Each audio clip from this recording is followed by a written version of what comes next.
예수님의 사역과 기독교의 가장 핵심적인 내용 가운데 하나가 하나님 나라입니다. 이 하나님 나라는 예수님이 공생에 시작하면서부터 외치셨던 하나님의 음성이지요. 마가복음 1장 15절에 보면 때가 찼고 하나님 나라가 가까이 왔으니 회개하고 복음을 믿으라. 우리 주님이 맨 먼저 말씀하셨던 것이 이 하나님의 나라입니다. 사복음서 가운데 특별히 예수님의 행적을 적고 있는 이 사복음서 가운데 공관복음은 특별히 이렇게 하나님 나라를 선포하고 있는 주님의 그 음성을 적고 있습니다. 예수님의 사역 가운데 큰 비중을 차지할 뿐만 아니라 더 나아가서 예수님이 죽고 부활하시고 난 다음에 그 다음에 가르침의 핵심도 하나님 나라였습니다. 사도행전 1장 3절에 보면 하나님 나라의 큰 일을 제자들에게 가르쳤다라고 말씀이 나옵니다.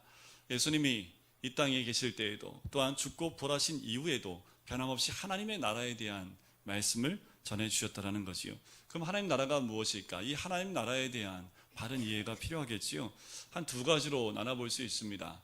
하나님 나라, 이 나라라고 생각하면 우리는 공간을 또한 장소를 생각하는 경향이 많습니다. 그래서 어느 나라 하면 그 나라가 있는 땅을 생각하지만 이 하나님 나라는 장소의 개념이 아니라 통치의 개념입니다. 다스림과 통치를 얘기할 때 하나님 나라가 있다. 하나님 나라가 임한다. 그것은 바로 하나님 통치와 다스림이 임했다라는 그 의미가 하나님 나라가 임했다는 뜻이고요. 하나님 나라에 들어간다라는 말은 하나님의 통치와 다스림 가운데 들어간다라는 의미를 합니다. 또 다른 의미에서는 이 하나님 나라는 현재적인 측면과 미래적인 측면으로 나눠볼 수 있다는 겁니다. 하나님 나라는 이곳 가운데 임한 줄 믿습니다. 우리 주님이 선포하실 때 하나님 나라는 올 것이다 라고 말씀하지 않고요, 가까이 왔고 너희 가운데 임하였느니라 라고 말씀을 합니다. 하나님 나라가 이미 우리들 가운데 현재적으로 역사하고 있고 너희들이 경험하고 있다라는 것이 하나님 나라의 현재적인 측면이라면, 미래적인 측면이 있습니다. 아직 하나님 나라는 완성되지 않았다는 거지요. 하나님 나라가 완전히 회복되어져 있지 않다라는 겁니다. 언제 완성이 될까요? 예수님이 이 땅에 재림하실 때입니다. 그렇다면 예수님이 재림하기까지는 귀신에 의해서, 사단에 의해서 우리는 또 괴롭힘을 당할 수도 있고 또 싸움 가운데, 전쟁 가운데 갈 수도 있다라는 겁니다. 다른 각도로 말씀을 드리면 예수에 의하여 이미 사단은 치명적인 패배를 당했고 하나님과 우리의 관계가 회복되었을 뿐만 아니라 죄로 인해서 파괴됐던 그 연약함이 온전하게 회복되어지는 것을 우리는 이미 경험했습니다. 하지만 완전히 완성된 것은 아니라는 거지요. 아직도 사단의 영향권 아래 우리가 있음을 우리는 뼈저리게 느끼고 있습니다. 삶 가운데 또 전쟁이 있고, 영적 전쟁이 있고, 또 여러 가지 아픔과 두려움과 육신의 아픔과 또한 죽음을 맞이하는 그 괴로움 가운데 있는 것이 우리들의 현실입니다.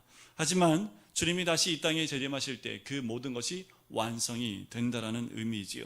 그런 의미에서 하나님 나라는 지금 있고 그리고 앞으로 완성될 나라가 그 하나님의 나라라는 겁니다. 아직 완전하진 않고 완성되진 않았지만 이미 임했고 지금 우리가 살면서 경험할 수 있다라는 거지요. 자, 그러면 하나님 나라를 어떻게 경험할 수 있을까라는 겁니다.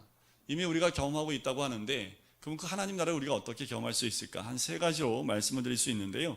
먼저 하나님 나라가 임하게 되면 우리를 얽매이고 있는 것에서부터 해방이 될 수 있다는 겁니다. 예수님의 사역 가운데 핵심 중에 하나가 뭐였냐 하면 귀신을 쫓아내는 사역이었습니다. 그래서 예수님이 가시면 귀신 들린 자는 꼭 쫓김을 당하고 쫓아내 주시고 해방시켜 주시는 그 부분을 보게 되지요. 더 넓은 범위에서 본다면 이 말씀은 우리를 얽매이고 있는 것에서 우리를 자유케 한다는 의미입니다. 예를 들면 근데 어떤 것에서 얽매여 있습니까? 뭐에 매여 계십니까? 몇 가지 한번 말씀드려 볼까요? 어떤 사람은 명예에 매여서 끌려가는 사람이 있죠. 많은 사람들이 물질에 매여 있습니다. 많은 사람들이 사람들의 평가와 인기에 매여 있기도 하고요. 어떤 사람은 학위에 얽매여 있지요. 어떤 사람은 이성에 매여 있는 부분도 있겠지요. 하지만 하나님 나라가 임하면 우리 안에 이 모든 얽매에서 자유함을 얻을 수 있다라는 겁니다. 임하셨습니까? 그 자유함은 하나님 나라가 임할 때 온전한 자유함을 누리게 될 줄 믿습니다. 두 번째는 하나님 나라가 임하게 되면 연약함에서 회복되게 되지요. 예수님이 병자를 치유했던 그 장면들을 우리 기억을 합니다. 어떠한 병자가 온다 할지라도 우리 예수님 만나면 다 회복됐던 것을 기억을 합니다. 바로 우리의 연약함을 회복하시는 것, 회복되어지는 것이 하나님 나라입니다. 예를 들면 우리는 늘 한계 상황에 많이 접하게 돼요. 요즘에 한계 상황에 접하고 있는 게 첫째 녀석이 이제 외계인이다 보니까 이 자녀 문제에 대해서는 이제 조금씩 그 한계가 머리 뚜껑이 열렸다 닫혔다가 이게 한계가 와요. 그때마다 하나님 나라가 들어갔다 나왔다 하는 제 모습을 발견하게 됩니다. 물질 때문에도 그렇고요, 육체적인 질병 때문에 이런 한계 상황이 닥쳐오면 이 한계 상황 가운데서 아직도 우리가 연약해 있는 모습을 발견할 때가 있지요. 근데 하나님 나라가 임하게 되면 그 어려운 상황 가운데서 이겨낼 수 있는 힘이, 능력이 주어지게 되는 줄 믿습니다. 뚜껑 열릴 때마다 한숨 한번 푹 쉬고 기도 한번 딱 하고 나면 뚜껑이 제대로 닫혀 있는 모습을 또 발견하게 됩니다. 오늘 한계 상황이 올 때 하나님 나라 안에서 그 한계 상황을 극복할 수 있는 그 힘이 주님으로부터 주어지는 줄 믿습니다. 세 번째는 진정한 기쁨과 평강을 누리게 됩니다. 로마서 14장 17절 말씀에 보면 하나님의 나라는 먹는 것과 마시는 것이 아니요 오직 성령 안에서 의와 평강과 희락이라 라는 말씀이 있지요. 실제로 하나님 나라가 임하게 되면 여러분들 풍족함을 누립니다. 부족함이 없지요. 물질의 풍족함, 자녀들도 형통하게 되고요, 육체적인 건강도 누리게 됩니다. 물질의 복도요 경험하게 돼요. 하지만 그것만이 아니라는 겁니다. 하나님 나라를 통해서 얻는 기쁨은 이런 우리가 무엇을 얻고 무엇을 가짐으로 갖는 그 얻는 그런 기쁨이 아니라는 겁니다. 그렇지 않다 할지라도, 가진 것이 좀 없다 할지라도, 내 삶에 좀 어려움이 온다 할지라도 하나님 나라 가운데 있을 때의 그 기쁨과 즐거움을 뺏어갈 수 없다라는 겁니다. 이것은 내 환경에 구애받지 않는 겁니다. 내 상황에 구애받지 않는 겁니다. 하나님의 나라는 주님이 기뻐하시면 내가 기뻐할 수 있는 거지요. 우리 주님이 즐거워하시면 내가 즐거워할 수 있는 겁니다. 고통 가운데에도 그 기쁨은 빼앗길 수 없는 것인 줄 믿습니다. 자, 오늘 본문에 그걸 얘기하는 거예요. 하나님 나라를 누가 경험할 수 있는가? 우리 예수님이 오늘 그 부분을 이야기하고 있는 겁니다. 자, 오늘 본문의 내용을 보면 이렇습니다. 사람들이 예수님께 어린 아이들을 데리고 오지요. 만져달라고 데리고 옵니다. 그분이 오늘 13절 말씀이죠. 사람들이 예수께서 만져주심을 바라고 어린 아이들을 데리고 오매 제자들이 꾸짖거늘이라고 얘기를 합니다. 당시 부모들이요, 랍비들에게 어린아이들 데리고 와서 기도를 부탁하는 경우가 있었고 그것이 관습처럼 있었습니다. 우리가 잘 아는 유대인들이 이 교육에 굉장히 열성이 있고 또 관심이 많은 것을 우리가 알 수 있습니다. 자녀들을 교육할 때 제일 중심에 두고 있는 것이 무엇이냐면 신앙교육이에요. 유대인들은 첫 번째가 신앙교육입니다. 그 유대인들이 자녀들에게 남겨줄 수 있는 것이 무엇일까? 최선의 것이 무엇이냐? 그들이 꼭 심어주는 것이 하나님의 은혜와 사랑 가운데 자녀들이 머물 수 있도록 만드는 것, 그것이 유대인 부모가 자식들에게 남겨주고 싶은 것 가장 1순위입니다. 신앙교육과 어떻게 하면 하나님의 은혜와 사랑 가운데 머물 수 있는지 이 부분을 교육해 주는 것, 이것이 유대인들의 부모가 가지고 있었던 가장 중심적인 마음이지요. 그래서 오늘 이 본문에 나온 사람들도요, 어린아이들 데리고 오는 거예요. 그래서 예수님한테 기도받기 위해서, 왜냐하면 예수님을 랍비로 생각하기 때문에 그렇게 기도받기 위해서 데리고 옵니다. 근데 제자들이 어떻게 합니까? 꾸짖어요. 제자들이 꾸짖습니다. 왜 꾸짖었을까요? 본문에 나오지 않아요. 왜 제자들이 꾸짖었는지 나오지 않습니다. 그런데 우리가 알듯이 이 어린아이들은요, 크게 중요하지 않은 존재입니다. 당시에 사람의 숫자도 들지 않기 때문에 가치가 없는 존재로 여겼기 때문에 그렇지 않았을까? 지금 예수님이 어디로 가고 있습니까? 다음 장 가면요, 예루살렘에 입성을 하십니다. 그럼 제자들 마음 가운데 어떤 마음이 있을까요? 예루살렘 예수님이 들어가시면 누구의 나라가 임하게 돼요? 주님의 나라가 임하는 거지요. 그럼 주님 나라가 임하면 한 명은 오른쪽에, 한 명은 왼쪽에, 저마다 한 자리를 차지할 수 있다는 부푼 기대감을 가지고 지금 예루살렘을 가고 있어요. 그런데 사람 취급도 안 받는 어린아이들이 예수님의 그 길 가는 것을 막고 있잖아요. 그러니까 이 제자들이 어떻게 해요? 화가 나지요. 빨리 가서 주님의 나라가 임해서 자기들이 한 자리 찾아야 되는데 그 시간을 막고 있으니까 이 제자들이 화가 날 수밖에 없는 거예요. 어떻습니까? 이들의 관심은요, 하나님 나라에 관심이 없는 거지요. 이들의 관심은 세속적입니다. 세상적이라는 거지요. 세상에서 바라는 그 한 자리, 누가 더 크냐에 관심이 많았기 때문에 이들은 거기에 마음을 두고 있었다라는 겁니다. 여러분들 한 장만 앞에 가면 예수님이 뭐라고 하는지 기억나십니까? 이 어린아이 하나를, 한 명을 영접하는 자는 곧 누구를 영접하는 것이다? 나를 영접하는 것이다 라고 분명히 말씀해 주셨는데, 그러면 저희 어린애들이 오면 어떻게 해야 돼요? 서로 어린아이들 어떻게 해줘야 돼요? 영접해야지요. 그 말씀을 정말 마음속에 가지고 있었다면 10명 오면 10명을 다 영접하려고 제자들이 서로 막 아이들을 서로 안으려고 막 노력을 해야 되는데, 왜요? 한 명 안으면 누구를 아는 거하고 똑같아요? 예수님을 아는 거하고 똑같은 거잖아요. 그런데 오히려 이 제자들이 뭐 하고 있어요? 어이, 물러거라. 너희들이 왜 예수님 가는데 방해하고 그래? 이러면서 막 꾸짖고 있는 거지요. 그때 우리 주님이 어떻게 하셨을까요? 노하십니다. 자, 14절과 15절입니다. 우리 같이 한번 읽어보실까요? 같이 읽겠습니다. 시작. 예수께서 보시고 노하시어 이르시되 어린아이들이 내게 오는 것을 용납하고 금하지 말라. 하나님 나라가 이런 자의 것이니라. 내가 진실로 너희에게 이르노니 그곳에 들어가지 못하리라 하시고, 예수님이 왜 분노를, 왜 화를 내셨을까? 화낼 수밖에 없지요. 3년 6개월 동안 이를 데리고 다니면서 무엇에 대해서 말씀을 했어요? 하나님 나라입니다.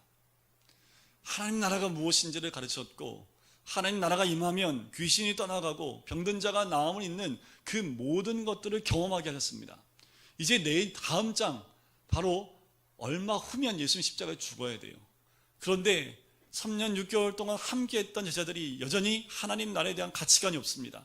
어떤 가치관이에요? 세속적인 가치관, 세상에 매여있는 가치관 가운데서 벗어나지 못하는 그 제자들을 보고 화가 나는 겁니다. 단지 아이들이 오는 것을 막고 꾸짖었다는 이유로 화를 내시는 것이 아니라 그 제자들이 변화되지 못하는 모습, 변함없이 세상 가운데 그 가치관을 두고 있는 제자들을 보면서 노를 바랄 수밖에 없는 겁니다. 그러니까 어떻게 해요? 이 사건을 통해서 다시 한번 하나님의 나라에 대해서 우리 예수님이 가르쳐야겠다라고 말씀하는 겁니다. 여전히 하나님 나라 일에는 관심이 없고 사람의 일에만 관심이 있는 그 제자들에게 하나님 나라는 바로 이런 자의 것이다 라고 말씀을 해주고 있는 거지요. 하나님 나라는 어떤 자의 것입니까? 오늘 말씀해 보니까 어린아이와 같이 하나님 나라를 받아들이는 자, 그 자가 하나님 나라에 들어갈 수 있다 라고 말씀하시는 거지요. 그럼 이제 여기서 또 질문이 있습니다.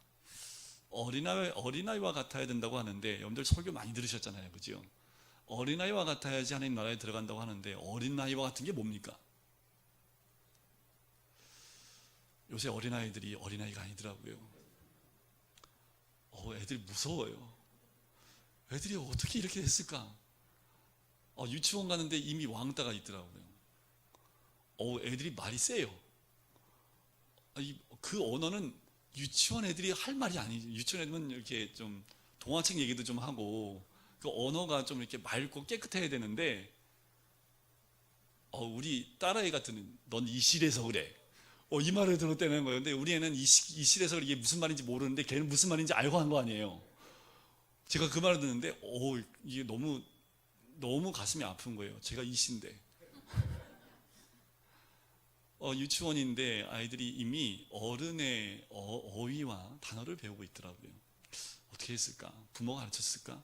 아니, 아마도 이 공중파 방송을 통해서 아이들이 이미 알고 있지 않았을까라는 생각이 들어요. 그래서 성경을 좀 바꿔야 될 것 같아요. 제 생각에는 어린아이가 아니라 애기로 바꿔야 될 것 같아요. 애기. 너희가 애기처럼, 애기와 같이 않으면 이렇게 바꿔야지 맞지 않을까라는 생각이 들기도 합니다. 그런데 어린아이의 특징이 뭡니까? 자, 이렇게 물어보면 여러 가지 얘기를 해요. 그런데 지금 생각해 보면 애들이 정말 겸손한 거 맞아요? 애들이 순종한다는데 애들 정말 순종, 우리 애들만 봐도 순종하면은, 근데 이제 이 오늘 본문에 나오는 하나님과 어린아이와 같다라는 그 말은 오늘 본문에 나와 있는 그 단어에서 찾을 수가 있어요. 오늘 본문에 보면 어린아이가 어떤 자와 같아요? 하나님 나라를 받드는 자들, 받아들이는 사람들이라는 거지요. 어린이들이 어떤 면을 강조하고 있는 거예요? 받아들이는 것을 강조하고 있는 겁니다. 어린아이의 가장 큰 특징은 잘 받아들인다는 것에 있지요. 누가 뭘 줘요? 잘 받아요. 우리 전도사님이 월요일하고 금요일마다 금호초등학교 가서 이제 먹을 걸 좀 나눠줘요. 애들이 좋아하는 젤리 같은 거 나눠주거든요. 한 명도 째려보지 않습니다. 받아가고요. 와서 하나 더 주시면 안 돼요? 더 받아가요. 이거 왜 줘요? 묻는 애들이 없어요. 간혹 100명 중에 한 명이 물어보더라고요. 그 애들은 부모에게 교육을 잘 받는 거지요. 낯선 사람이 주는 거 받으면 안 돼. 근데 다 받아가니까 얘도 받긴 받아요. 근데 받으면서 이거 왜 주세요? 그러면 이제 설명을 해줘요. 그때 이제 복음을 전하기도 하고 하는데 우리 아이들은 주면 잘 받아요. 아무리 교육해도 안 돼요. 우리 애들도 학교 앞에서 누가 낯선 사람이 너 엄마 아빠 전화번호 가르쳐달라면 가르쳐주면 안 돼. 가르쳐줄 거야 안 가르쳐줄 거야? 먹을 거 몇 번만 주면 슬슬 다 풀어요. 내가 무엇을 되돌려야 될지에 대한 생각도 없습니다. 그냥 주면 주는 대로 받아들이는 것이 어린아이의 모습이지요. 고민을 안 해요. 애들은 내가 이것을 받으면 하면서 고민하고 받는 애들이 없다라는 거지요. 자, 고민하는 사람들이 누굴까요? 어른입니다. 어른. 뭔가 받으면 고민하기부터 시작해요. 이걸 왜 주지? 내가 이걸 받으면 내가 또 어떻게 해야 되지? 여러 가지 고민 끝에 어떻게 합니까? 안 받습니다. 그게 우리 어른들이지요. 뭘 받으면 뭘 드려야 되기 때문에 이런 복잡한 고민들이 많아요. 그게 어른들의 모습이지요. 어린아이처럼 하나님 나라를 잘 받아야 합니다. 우리가 무엇을 해야 되는 것이 아니지요. 그 하나님 나라는 은혜의 나라고 사랑의 나라요 용서의 나라일 뿐만 아니라 축복의 나라인 줄 믿습니다. 그 나라는 그냥 받기만 하면 됩니다. 우리 어른들의 문제가 뭔지 아십니까? 거래하는 데 익숙해 있어요. 그래서 누가 선물을 주면 일단은 선물을 받기 전에 무엇을 해야 된다는 생각이 먼저 앞섭니다. 기브 앤 테이크가 기본입니다. 여러분들 선물을 무엇을 해서 받는 게 선물이라면 그게 선물입니까? 대가입니까? 선물 아니지요. 무엇을 해서 받는 거면 그건 대가지요. 선물은 내가 무엇을 하지 않았는데도 줬을 때. 그래서 애들 교육할 때 너 이거 하면 이거 선물로 줄게. 이 말이 맞지 않아요. 너 이거 하면 대가로 내가 이거 너 줄게. 이게 맞는 말이지요. 그런데 우리는 선물이라고 표현을 많이 하지요. 어떻게 보면 어린아이들에게도 그 거래하는 거를 우리 부모님이 자식들한테 가르치는 것이 아닌가 또 회개하게 됩니다. 또 우리 어른들은 의존하는 것이 많이 익숙해져 있어요. 무엇에 의존하는 거지요? 재물에 의존하기도 하고요. 지식에 의존하는 일에 익숙해져 있는 것. 그래서 잘 받지 못합니다. 또 우리 어른들은 의심을 잘합니다. 그래서 왜 주는지에 대한 부분들이 해결되지 않으면 저 사람이 왜 나한테 이런 걸 주는 건지 답이 없으면 잘 안 받으려고 한다라는 겁니다. 예수님이 어린아이를 가르쳐서 그 어린아이들의 수용성에 대한 부분들 잘 받아들이는 그 부분에 대해서 이야기를 하는 겁니다. 좋은 믿음, 그게 뭘까요? 잘 받아들이는 것, 그것을 의미합니다. 내가 너를 사랑한다, 내가 너를 구원한다, 내가 너를 용서한다. 그 말씀을, 이 하나님의 선포를 그냥 받아들이는 거지요. 하나님은 당신을 사랑하십니다. 하면 우린 다 아멘 하잖아요. 길거리 가서 하나님 당신을 사랑합니다. 왜요? 사랑하시는데요. 뭐 때문에 사랑하시는데요? 이게 나오면 참 대부분 그렇게 질문하지 않아요? 나에게 무엇을 바라며 사랑한다고 말합니까? 라는 그 모습들이 어쩌면 우리들 가운데 있는지 모르겠습니다. 하나님 나라는 선물로 받아들이는 것이 하나님의 나라인 줄 믿습니다. 구원의 확신도 마찬가지입니다. 구원의 확신도 믿음으로 또한 선물로 받아들이는 것이 구원의 확신이지요. 그런데 어떤 분들은 보험으로 하나를 들더라고요. 보험으로 교회에 하나 나와요. 뭐 하나는 믿어야 되니까 보험으로 교회에다 나와서 보험 하나 드는 거지요. 그리고 불교에도 보험 하나 들고요. 천주교에도 보험 하나 들어놔요. 그래서 이 보험 들어가는 것처럼 여러분들 보험은 한 달에 한 번씩 안 들면 어떻게 됩니까? 보험 끊기는 거잖아요. 그죠? 그래서 교회에 보험 드는 심정으로. 왜요? 그래도 내 죽으면 천국은 가야 되니까 뭐 어디에다가 하나는 이제 보험을 들어야 되는 그 심정으로 교회 나오는 분들도 있다고 그러더라고요. 우리 문제가 여기 있는 거지요. 아이들처럼 받아들이지 못하는 겁니다. 우리가 무엇을 해야 하나님이 우리를 사랑하실 것이고 우리가 하나님 나라의 백성이 될 수 있다고 생각하는 것이 바로 우리들의 가지고 있는 문제 중에 하나이지요. 여러분들, 우리 하나님 앞에 가면 우리는 다 뭘까요? 다 어린아이입니다. 하나님 앞에 가면 우리 권사님 다 어린아이입니다. 하나님 앞에 가면 어른이 다 한 명도 없어요. 왜요? 하나님 나라에 들어갈 수 있는 사람 누구라고요? 어린아이와 같이 받아들이는 사람이니까. 그러면 하나님 나라에 들어간 사람은 다 어떤 사람들이에요? 어린아이와 같은 사람들입니다. 우리 모두는 하나님 앞에서 어린아이인 줄 믿습니다. 하나님 앞에서 모두가 철저히 어린아이가 돼야 됨을 의미합니다. 하나님 우리를 사랑하시지요. 하나님은 우리를 용서하시고 그리스도 안에서 우리를 자녀로 삼으신 줄 믿습니다. 이것을 받아들이는 것, 그것이 바로 하나님 나라에 들어가는 거지요. 한 연극이 생각이 났습니다. 굉장히 감동되는 연극인데요. 빈방이 있습니까? 라는 연극입니다. 크리스마스 때만 되면 가끔 이제 이 선곡을 하게 되는데 어떤 아이들이 이제 이 선곡을 준비하는 겁니다. 빈방이 있습니까? 내용은 이래요. 예수님의 육신의 아버지와 어머니가 이제 예수님을 낳기 위해서 호족하는 것 때문에 베들레헴에 왔다가 방이 없는 거예요. 그래서 집집마다 빈방이 있습니까? 빈방이 있습니까? 하면서 그 방을 찾는 그 과정들을 이제 선거로 표현한 건데 어떤 아이들이 이제 학교를 하면서 아마 이 연극을 했던 것 같아요. 그런데 그 반에 말을 심하게 더듬고 잘 이제 지능이 약간 떨어진 애가 있었나 봐요. 근데 너무 하고 싶어 하니까 얘를 좀 넣어주자라고 이제 결론을 내리고 그럼 무슨 역할을 줘야 되냐 했더니 그러면 대사가 제일 짧은 거 주자. 제일 짧은 게 뭐냐 하면 이 여관집 주인이에요. 빈방 없습니다. 방 없습니다. 이 한마디 방 없습니다. 얘 연습시킨 거예요. 방 없습니다 해봐. 방 없습니다. 이걸 계속 연습시켜서 이제 더듬는 걸 좀 줄였어요. 방 없습니다. 이 연습을 시킨 거예요.